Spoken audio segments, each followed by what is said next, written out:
So here I have two devices, and I will transfer $1 from this device to this device instantaneously. Enter the amount and send. I'm seeing the transaction now. And there it is. What you've just witnessed is what looks like a standard financial transaction. Money was transferred electronically from one account to another. But while it appears like an ordinary bank transfer, it may perhaps be the most revolutionary technology you're likely to see in your lifetime. This technology is called Bitcoin.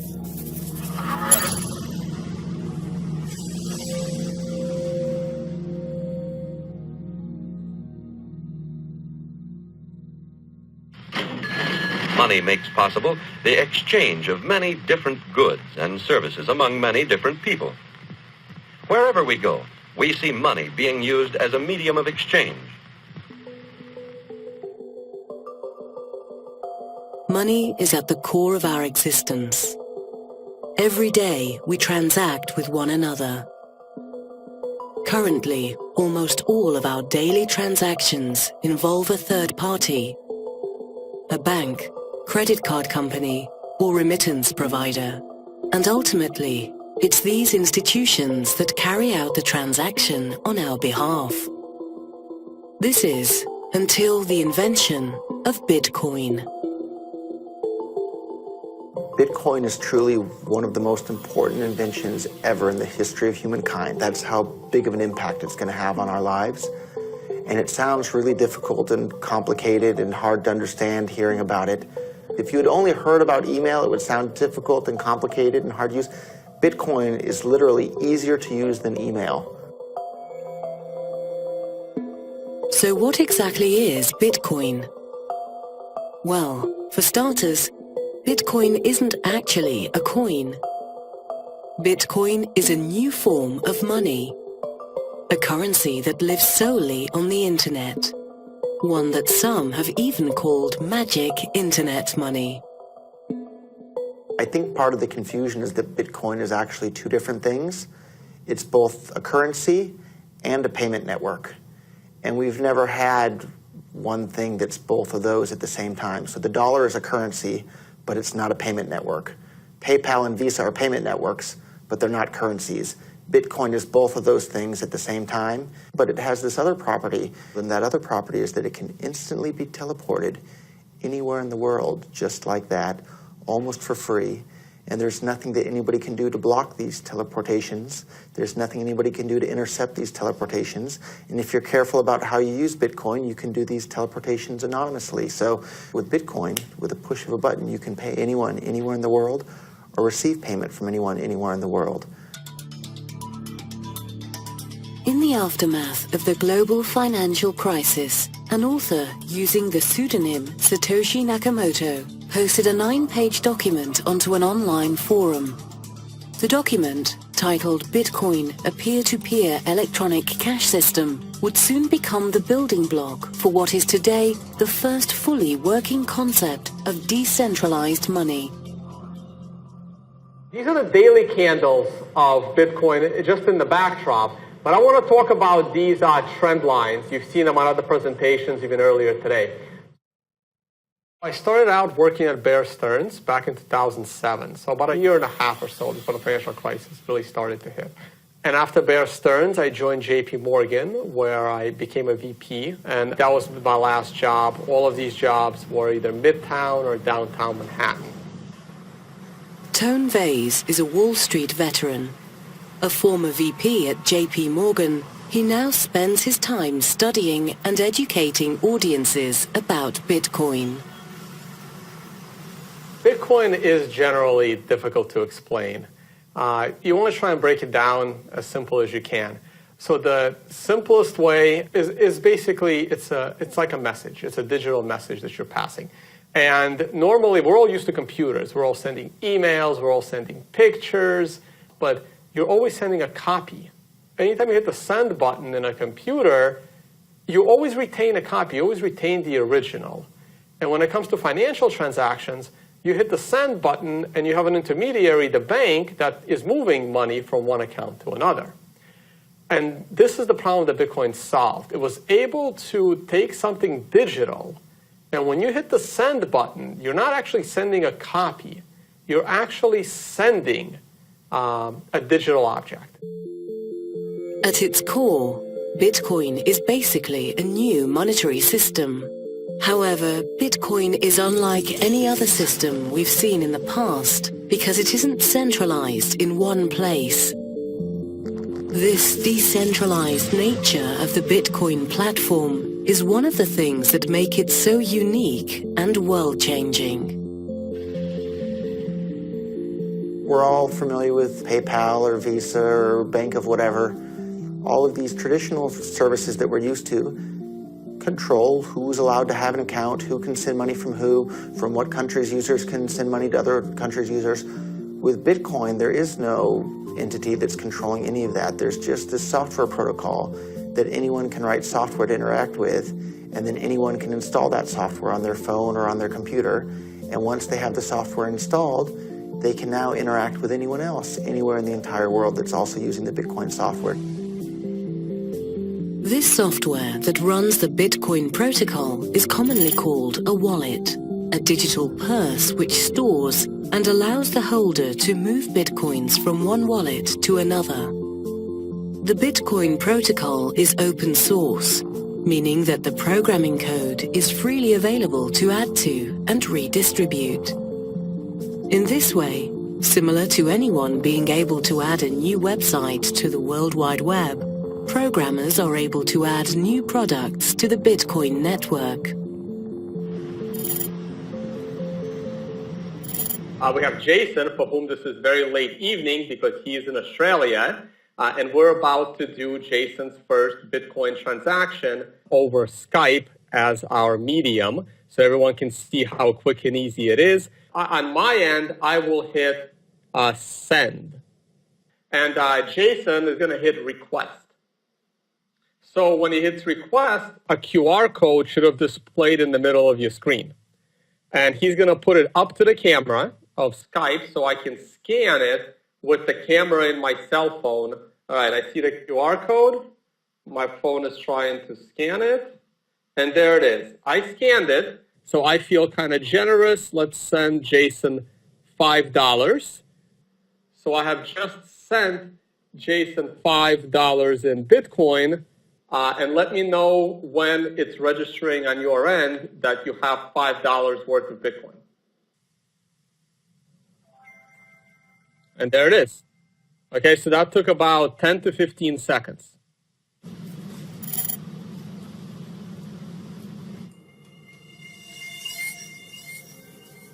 Bitcoin enables users to send and receive money instantly without the involvement of a third party.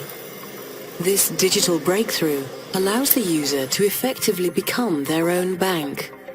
This is a complex idea to handle, but the possibilities of this new bankless currency are enormous.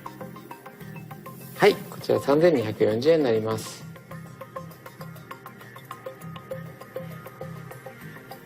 With the exception of actually handing physical cash to you, generally we have to rely on third parties for lots of different payments, be it credit cards or wire transfers internationally, or even sort of keeping cash under your bed, storing large amounts of cash, we use banks. And what Bitcoin does is allow us to do all of those things without any third parties. So in that sense, we can be our own bank, we can be our own payment system, we can be our own international wire system, we can be our own remittance system, we can do all of these things without relying on any other third parties. That's what Bitcoin allows us to do. Before Bitcoin, all these companies like PayPal and Visa and Bank of America and any business, they had a ledger that kept track of all their account balances. So PayPal has a ledger that keeps track of exactly who has how much money in each PayPal account, and that ledger is stored on PayPal servers in PayPal's data center somewhere. And before the invention of Bitcoin, people thought that it was impossible. All the mathematicians and computer scientists thought that it was impossible to have consensus on a distributed ledger like this. But what Bitcoin did is it came along and figured out how to keep track of this ledger that keeps track of who has what Bitcoins. But instead of that ledger being on one data center, It's on everybody's computer across the entire planet that's running the Bitcoin network, including my laptop right here. I have a full copy of the entire Bitcoin ledger. This public ledger, known as the blockchain, is perhaps what could make Bitcoin a financial game changer. Bitcoin is what is known as a cryptocurrency, meaning that it's a digital currency in which encryption is used to regulate the creation of new units and verify the transfer of funds. New Bitcoins come into existence through a process called mining. A miner is a person or entity who runs a very powerful computer in an effort to solve a complex mathematical puzzle known as a block. Miners around the world compete to solve or close a block and are rewarded with newly generated Bitcoins if they're successful. All transactions that travel through the Bitcoin network are pieces of this complex mathematical puzzle. So when a miner solves a puzzle, they're actually verifying the integrity of each and every transaction.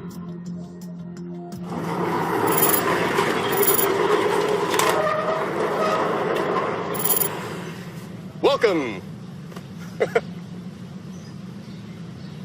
This is one giant abandoned recycling plant. We've got incinerators over there, those two big silos. Right around this wall, we have a megawatt worth of solar panels. It's a lot. That's about as much as what we consume. So we're going to be able to offset our electrical costs completely. This is a work in progress, but a Bitcoin mine is a group of computers that contribute its processing power to facilitating Bitcoin transfers and the security of the network. Yeah, it is one big supercomputer, and all of these individual computers are kind of throwing guesses at this mathematical problem. And it's a very difficult problem. It takes lots and lots of computers to guess it. Once that guess is correct, that is sent to all the rest of the computers, and with that answer, they record all the transactions that have been done up to that point. It's a very secure system for facilitating transfers, recording transfers, and making sure that no kind of shady work has been done. Because there's some methods in financial transactions where you can double spend, and this whole blockchain thing is one great method of making sure that doesn't happen. Say if Alice wants to send Bob an email, what would happen under the hood is that along the path of the email across the network, her email gets copied in many places of the network. And eventually, the final copy will be relayed to Bob. That's how email works. That's how digital transfers work. And that's how it should work for the majority of digital transfers. That's well and good. However, in the case of money, that would be disastrous if that were to be the way that money was transferred digitally. You don't want copies of the same dollar bill to exist on the network. That would ruin the scarcity premise of money. And so this was the problem that Satoshi Nakamoto tackled with the creation of Bitcoin. And so what happens with Bitcoin, the Bitcoin's blockchain, is that when Alice wants to send one Bitcoin to Bob, she creates a transaction, and that transaction gets copied across the entire network. However, this is different than, say, a single email, because that transaction has embedded in it instructions to the rest of the network that says, from here on out, control over this Bitcoin is now conferred to Bob. Okay? And the rest of the network honors that. One time I realized that, wow, Bitcoin is really difficult for people to understand, as I spent the whole evening explaining Bitcoin to a friend of mine, and then I got home that night and she posted on my Facebook page, and she goes, yeah, I was thinking more about Bitcoins, and you were explaining Bitcoin mining, and does that mean that Bitcoins are originally underground?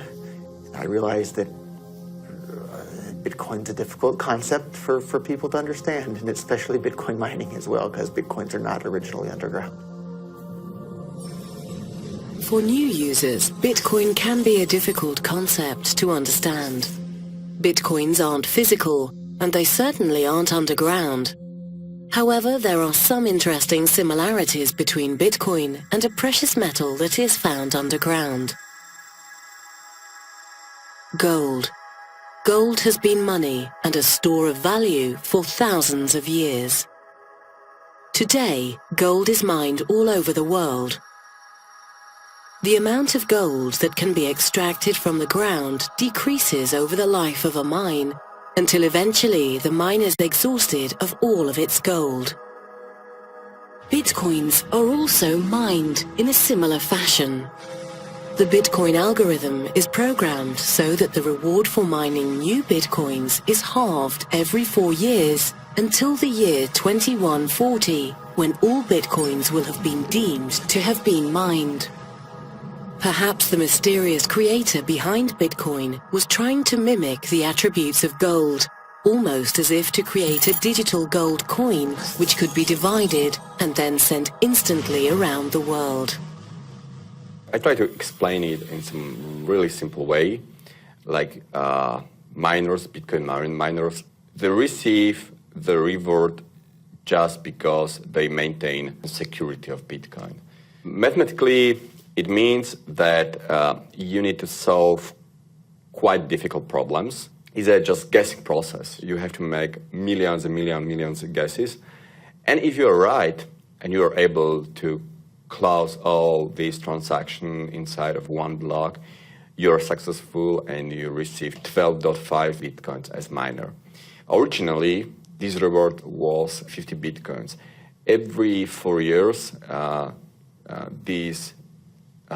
this reward for miners is 2 times less. So reward will be decreasing over the time. The creator of Bitcoin, whoever he is, was a really smart guy. And he obviously liked math a lot. And he sat down and did some calculations and thought to himself, if everybody in the entire world were to start using Bitcoin, how many Bitcoins would we need in order for that to be able to accommodate everybody using Bitcoin for this? And each Bitcoin can be divided down to 100 millionth of a Bitcoin. And if everybody in the entire world were to start using Bitcoin as their money, the smallest unit of a Bitcoin, which is called a Satoshi, it's 100 millionth of a Bitcoin, would still be worth less than 1 US penny if the entire world were to start using Bitcoin. So who is this Satoshi Nakamoto?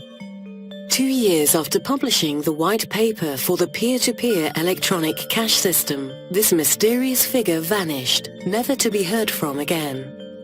The only clues to his or her identity can be found in the white paper.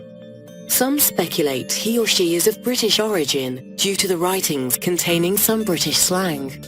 Others believe that rather than being one person, Satoshi was a group of hackers working in concert to create a new monetary system which would decentralize money as we know it. I think he was a clever guy. He was not a normal geek. He had good knowledge of decentralized technology or decentralization. He had good knowledge of financial system, and he was quite good coder. But the code of Bitcoin is not definitely the best one.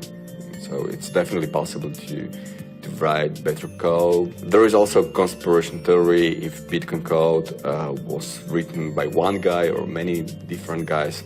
Hard to say. Anyway, I especially appreciate that it's first fully working concept of decentralized money. It's very interesting, like who Satoshi is. There's lots of speculation, especially among like the very early people in Bitcoin. But what difference does it make whether we know who created Bitcoin? I don't know that it makes any difference. There's lots of stuff that we use that we don't know who created it, and yet it gives us a lot of advantages in our day-to-day activities. I have no idea who Satoshi is. We know very little about Satoshi, and so he could be at an event, he could be someone we know, he could be someone I've spoken to, he could be a friend of mine for all I know. I don't know who it is. I don't know if we'll ever know, but it's a fun game. Am I Satoshi? I don't think I'll answer that one.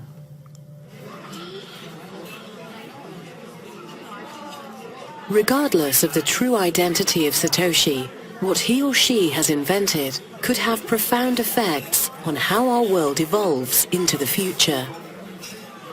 ビットコインで調べるとなんかかっこいいな。そんな感じです。最先端を行ってるっていう感じ。Because Bitcoin enables the user to act as their own bank, in essence, it frees the user from the traditional gatekeepers to their wealth. ビットコインはクレジットカードと違って支払いのサイトが、今まででしたら1ヶ月とか、60日後とかにカード会社からお店に支払われるものがビットコインだとそのサイクルが自由に決められますので非常に扱いやすいものだと思います。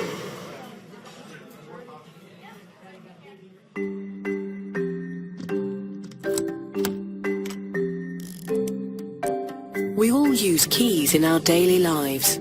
Keys allow us to access and control our valued possessions. They also protect our valuables from being stolen. Take your car as an example. Holding the keys to your car allows you access to it whenever you wish. But suppose you've had a few too many to drink, and your loyal friend confiscates your keys from you. The car may still be yours, but now you no longer control it. Taxi! And must hail a ride home. The same can be said of our finances. Although you may have the debit card and password to your bank account, the funds aren't directly in your possession. Every time you make a withdrawal or transfer from your bank account, the bank is actually acting on your behalf and moving the funds for you. This is where Bitcoin is fundamentally different. Bitcoin enables an individual to hold the private keys of their own wealth. So with pretty much every asset that we have out there, we don't directly hold the dominion or control over that asset. For example, the Royal Bank of Scotland, they had 700,000 accounts, ATMs just went down for the weekend. Nobody could access the ATMs, couldn't get money out. You have a credit card or a debit card and it gets turned off because of suspected fraud or you did a charge in an unusual location. Well, guess what? The credit card company holds those private keys. They get to make the choice, not you. Bitcoin is very, very different in this regard. It is built on public-private key encryption. And what that means is that you send Bitcoins to the public key, and then in order to send the Bitcoins, you have to be able to sign with the private key where the Bitcoins currently reside. And that literally is a number. That private key is a number. Bitcoin, nobody gets to turn it off. If you have the private key, you get to access it and use it. With your Bitcoin wallets, there's associated what are called private keys. Okay? And these are literally what they sound like. They're private keys that can open and unlock your access to your funds. But let's be clear, if you lose any of your private keys, you lose access to your funds. Simple as that. So we just bought some Bitcoins out of a local Bitcoin ATM. And so what actually comes out is what we call a cold wallet. It's a little piece of paper with two squares on it, or two things that look like Roche ink blotch tests, and a bunch of alphanumerics underneath each. Now the top is the public key, which is what people would use to send Bitcoins to this address. And the bottom one is the private key, which is what you would use to scan in order to retrieve Bitcoins from this address. Now it's very important to note that that private key is something that you really shouldn't be showing around everywhere, because whoever scans this first will be able to take the Bitcoins off this address. Also, if you were to happen to lose this piece of paper, then you've actually essentially lost your Bitcoins because nobody else has a copy of this private key. Right now, there actually is some Bitcoins on this address, so if you're seeing this for the first time, you may be able to scan this off yourself and take the Bitcoins for yourself.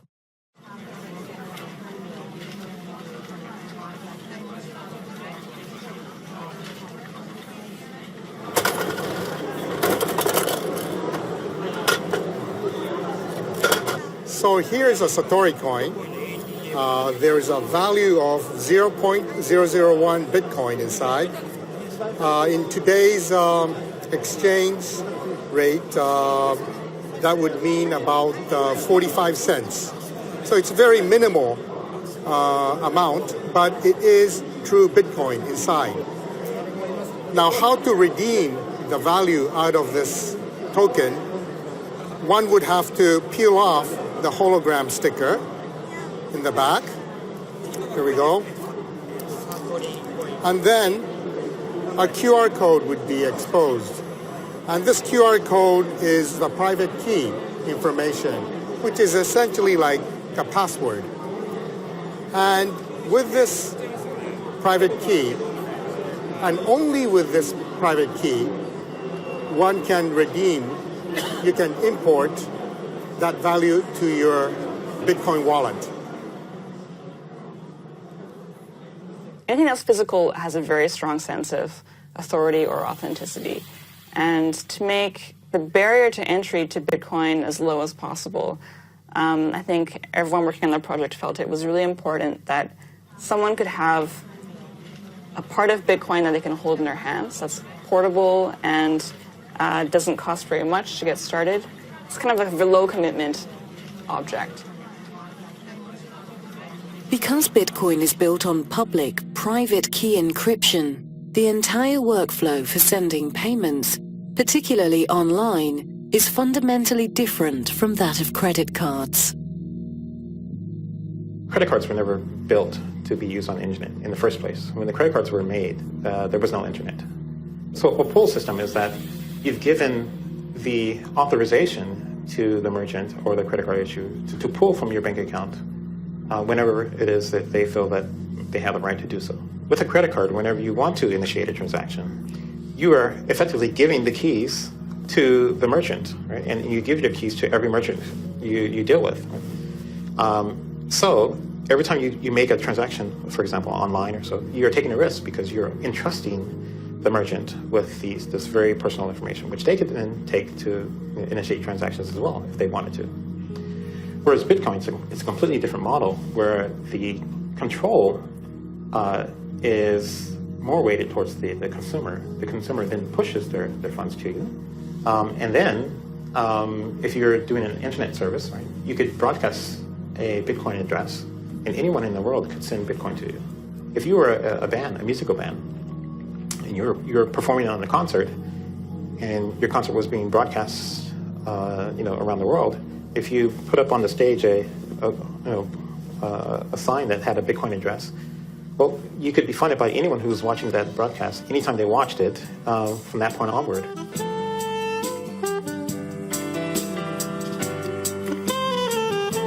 My name is Sanshiro Fujimoto, and I play the saxophone and the other instruments. I compose and perform and make CDs, and I make my living by being a musician.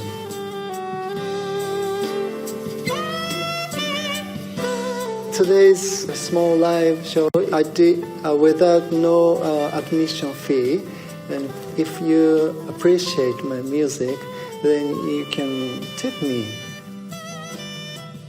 By tipping, you don't know how much. You might get zero, or if your performance is great, you might get more than you think. So that makes me play better.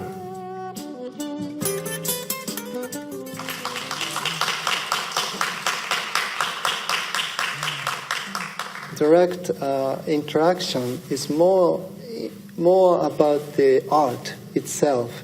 And if you tip someone in the street, you don't tip big money, you tip like 10 cents, quarters, and small money. But to send the small money on the internet costs more than what you're supposed to tip. So Bitcoin is much better way to tip someone in the internet.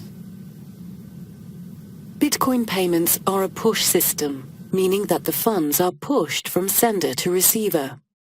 This makes for a faster and cheaper system than traditional pull systems like credit card transactions. This in turn also means that Bitcoin transactions are final and cannot be reversed. Credit cards actually has about a 6-month settlement time. Even though the transaction looks like it went through, the person can then call back and say this was a fraudulent transaction, and then the credit card will take that money away from the merchant in some cases. In some cases, the credit card will eat the cost, and that's a chargeback. Now, we pay for this. This is the 3% fee. Merchants usually pay this 3% in order to accept credit cards. So Bitcoin transactions don't have chargebacks. I think of it as a good thing. As much as people like to say how great it is to dispute things, it very, very rarely happens. Almost never do you order something from a legitimate company and you were not satisfied and then the company did not solve your problem. Most of the time this situation happens is when your credit card is actually stolen. And your credit card can always be stolen. Everyone's credit card is all over the internet. It's just luck or bad luck if your credit card happens to be used in a fraudulent transaction. We have some businesses accepting Bitcoin, mostly restaurants, for example. We have some restaurants here set up in Acapulco. For merchants, when they accept Bitcoin, is for them to have another option, an innovative option. And for them, they have a lot of advantages. We don't charge what the credit card fees charge every time they slide the card, 3, 4, 5, even 10%, depending on the credit card. We don't charge anything. We don't have a minimum fee. You can pay 10 pesos, 50 pesos. We don't have a minimum. With Bitcoin payments lowering the cost of doing business and eliminating the possibility of fraudulent transactions, companies ranging from mom-and-pop stores to multinational corporations have started to embrace this new way to transfer value. This is Harvard Medical School, and this is Harvard Chair. I visited here, it's 1997 to 1999. 僕らは今ファックスを使ってますけれども、今は Facebook とか SNS でもうすぐ写真でね、旅行行く時もパスポートもファックスを取らずに送ることができます。ということはファックスはもう未来ないと。そしたらクレジットカードとかそれからお金ですよね。その未来はどうなるのかといった時に仮想通貨っていうのが脚光を浴びるだろうというふうなことを考えました。でそういったようなことを考えると特に国際派でありたいと思っているということも含めて、できれば日本で医療機関であるいは歯科医院で一番初めに導入するということによってこれから一緒にビットコインと成長することができるんじゃないかというふうに思ったわけです。The first large publicly traded company to accept Bitcoin is Overstock, and they now ship goods to over 200 countries. Last I checked, Amazon only ships to about 50, 60 countries. So they're seeding entire markets with entire populations in the billions, not even fighting for that market share. Additionally, if Amazon accepted Bitcoin, there would be no fraud, there would be no chargebacks, so it would lower their costs. It would greatly increase Amazon's profit margins to accept Bitcoin. Bitcoin allows merchants to accept payments for their products and services seamlessly. And although it's becoming a great tool for merchants to offer their products to previously untapped markets, it's the people in these developing countries who will benefit the most. Bitcoin is the easiest, safest, fastest, best option for people that don't have bank accounts or that don't have IDs or they don't have anything but a smartphone. And there's lots and lots of people in the world that's the position that they're in. And Bitcoin is this fantastic solution and an opportunity for them to participate in the world's economy without having to deal with banks and having to jump through all these hoops. They just simply install an app and now they're a part of the world's economy. Something like 33% of the credit card transactions coming out of Africa are fraudulent. So nobody wants to take business from Africa. It's just too risky. With Bitcoin, you know the funds are good. So as a merchant, yeah, pay with Bitcoin. I'll sell anything you want, that's legal to Africa. Then they're able to start having property rights. And property rights is really what's going to help lift them up out of poverty. So Bitcoin does get into this niche of the underserviced people in the banking industry. So a lot of third world countries, they may not have access to bank accounts. They might not even have IDs to open a bank account. But if they have cell phones and if they have access to the internet, they can now have the equivalent of a bank in their cell phone. According to the latest World Bank figures, There are approximately 2 billion unbanked people throughout the developing world. The adoption and use of Bitcoin in these countries could transform this human rights issue and allow the unbanked population of the world to participate in the global economy. For the first time in the entire history of the world, anyone can now send or receive any amount of money with anyone else, anywhere, instantly, basically for free, and it's impossible for anyone, including governments, to stop them from doing that. And as much as I love gold can't do that, right? Think about that. Anybody in this room, you can now send and receive any amount of money with anyone, anywhere in the world, right now, and there's nothing that anybody can do to stop that. That was not possible before the invention of Bitcoin, and that is a fundamentally world-changing technology for every single human being on the planet. WikiLeaks was able to find funding through Bitcoin. And this was in the midst of a financial blockade that WikiLeaks was facing. At the time, the U.S. had ordered Visa, I think it was MasterCard as well, Bank of America, to blockade any donations to WikiLeaks. Say what you will about WikiLeaks. Not necessarily that I condone everything that they do, but I do think it is very important for freedom in the world, for people to have uncensorable ability to donate money to whatever political causes that they want to. And so I thought that was extremely powerful for WikiLeaks to be able to defy the U.S. in that sense. Because Bitcoin puts the private keys of wealth in the hands of the user, it can be used to support activist causes. But Bitcoin can also be used for a night out on the town. My name is Ken Shishido. I am co-organizer for Tokyo Bitcoin Meetup Group. We have this special event tonight, having burlesque dancers receiving Bitcoin tips. The reason why I do this is that sometimes we want to make our meetup interesting instead of talking about really technical stuff or political stuff. So this is one of the events we want to make it really fun and see what can be done using Bitcoin.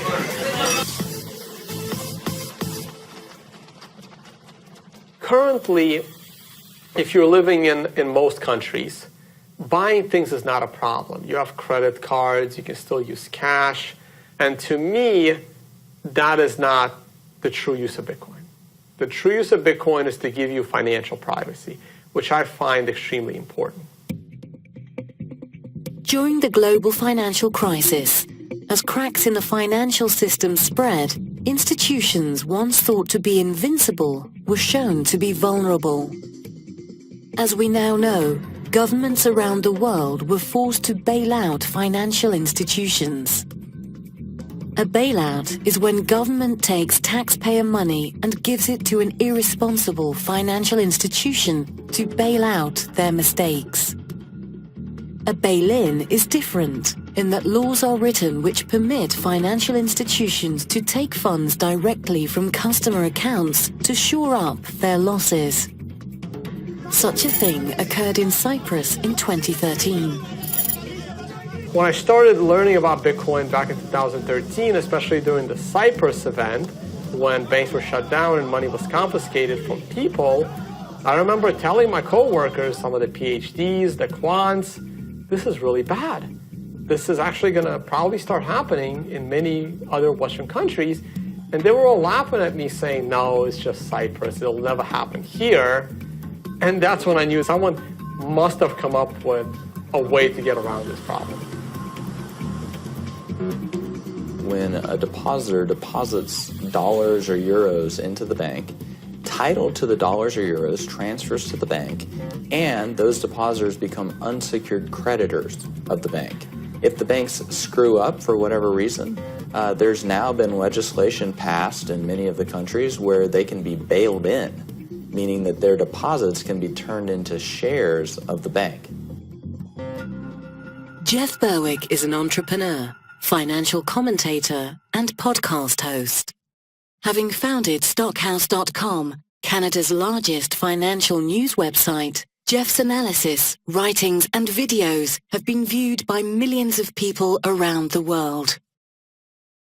It's difficult to say exactly what's going to happen in the future, but it's definitely going to keep happening. I said after Cyprus it's going to happen in Greece, and then they shut down the banks in Greece for months. And of interest to people who live in Europe is on January 1st of this year, they passed a European bank bail-in legislation. So that should be a huge wake-up call to people that they're doing that. So in Cyprus, they didn't actually pass it before. So in Cyprus, they closed the banks. Then they came up with some legislation and said the banks could just take their customers' money to keep afloat. So they didn't even have that legislation, and they did that in Cyprus. Now they already have it in place, so they know what's coming. I see Bitcoin as a way to protect and hide your assets. And we're not saying this is bad. I'm not saying that only criminals hide their assets. No. People that have worked hard and they've paid taxes and they've done everything, and like what happened in Greece and Cyprus, where money in bank accounts was just confiscated. So if the next time the banking system gets in trouble, it could be users' accounts that are rated to help fund the banking system. We're talking people with significant money, 100,000, 200,000, but it's legal money. They've worked hard for it. Some economists believe that the global financial crisis of the last decade was just a precursor to a much larger calamity. If this is the case, how will governments react in response to the next failure of our financial system? Unlike the current banking system, Bitcoin allows individuals to hold the private keys to their wealth. However, this also comes with the added responsibility of securing the Bitcoins. With Bitcoin, you're in 100% complete control of your own money, but that also means you're 100% responsible for what happens to your own money. So it's your job to make sure that you keep your Bitcoin safe. People are used to things like credit cards and bank accounts and PayPal, and if your credit card gets stolen, you just call the credit card company and they cancel it, and that's the end of it. If your Bitcoins get stolen, there's nobody that you can call to ask for help. But the other side of the coin there is there's nobody that you have to call to ask for permission to use your Bitcoins however you want. So it cuts both ways. Mt. Gox, the Tokyo-based Bitcoin exchange, has filed for bankruptcy protection. The announcement comes days after the exchange announced that as much as $450 million of the virtual currency had gone missing. CEO Mark Capelli's apologized and bowed deeply on Japanese television. It remains unclear if the missing Bitcoins were stolen, voided by technological flaws, or both. So actually, this is the old Mt. Gox building. Mt. Gox was the biggest Bitcoin exchange that ever existed. I think at some point they were doing over like $100 million a day worth of volume. And they collapsed in quite a spectacular fashion in 2014. I think the size of the losses amounted to over $450 million. They claim to have lost 850,000 Bitcoins, of which 200,000 were found afterwards in some old wallet. People were putting money in and essentially giving them their Bitcoins, giving them the control of the private keys. And the irony is that exact centralization risk is what Bitcoin is supposed to free us from. And Mt. Gox just took all of the decentralized nature of Bitcoin and put it into one company with a lot of people's money. And then, on top of that, put the control of that company's finances under one person who has the keys to the kingdom. We've probably seen over the last 2 or 3 years, by my count, probably somewhere between half a dozen to upwards of 10 different major hacks of companies that are involved in Bitcoin. And one thing you have to understand is that Bitcoin is fundamentally different from securing an asset that's held within the regular financial space. With Bitcoin, if you ever get access to the private key to someone's wallet, you can initiate a transaction outside of the infrastructure of that company without their knowledge.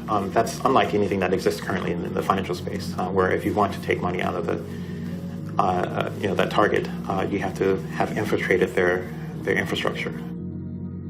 I think it's part of the mentality where people are trained not to trust themselves with their own money.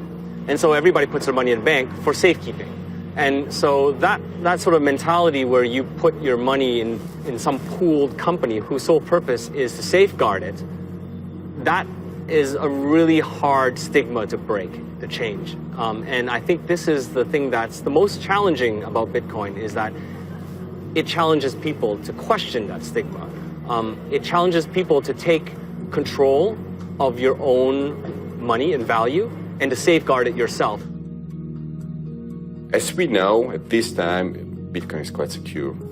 If you have more than half of Bitcoin network power, you can take control of the Bitcoin network. But technically, this is really hard. When we consider the current Bitcoin power, it's almost impossible. So from this point of view, Bitcoin is much secure than the biggest and the most secure portals of some biggest banks in the world.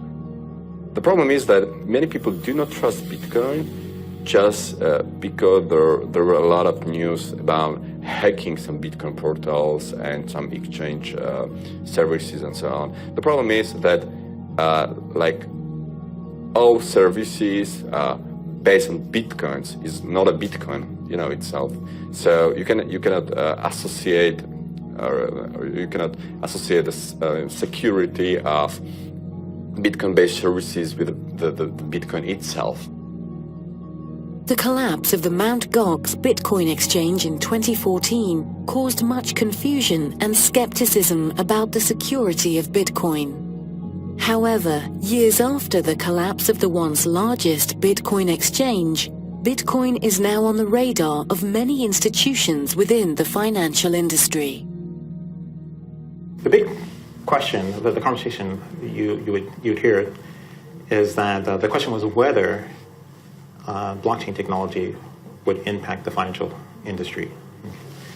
And now, if you go to the trade shows and you listen to the media, the question is not whether, the question is how blockchain technology will impact and transform the financial industry. It's now a foregone conclusion that blockchain technology will impact the financial industry in a major way.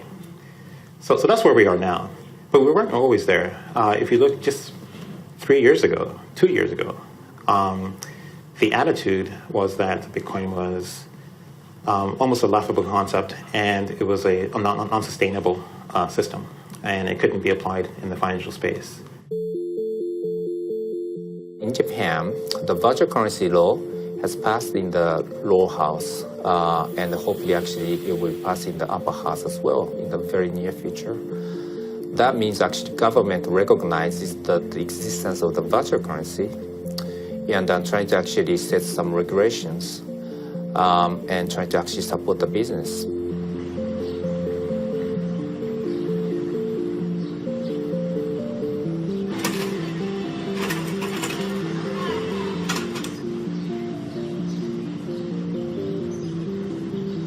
This Bitcoin, well, it looks great, It's a nice piece of collection, It's better than a yen or a penny. Some of the areas where Bitcoin has been most popular so far is China, which has quite a high level of capital controls. Other countries like China, Argentina, Iran, this is where Bitcoin's really caught on to a lot of people because it's not easy to transfer money in or out of the country without going through regulatory problems or having to know someone in the government and things like that. So definitely that is a huge boost to Bitcoin. The advantages of Bitcoin continue to increase its popularity around the world, sometimes in the most unlikely of places. My name is David Hyatt, and I operate the Phoenix Rising Cafe in Nimbin. This is where our Bitcoin machine is located, right next to the traditional ATM machine, so the customers have a choice of using either.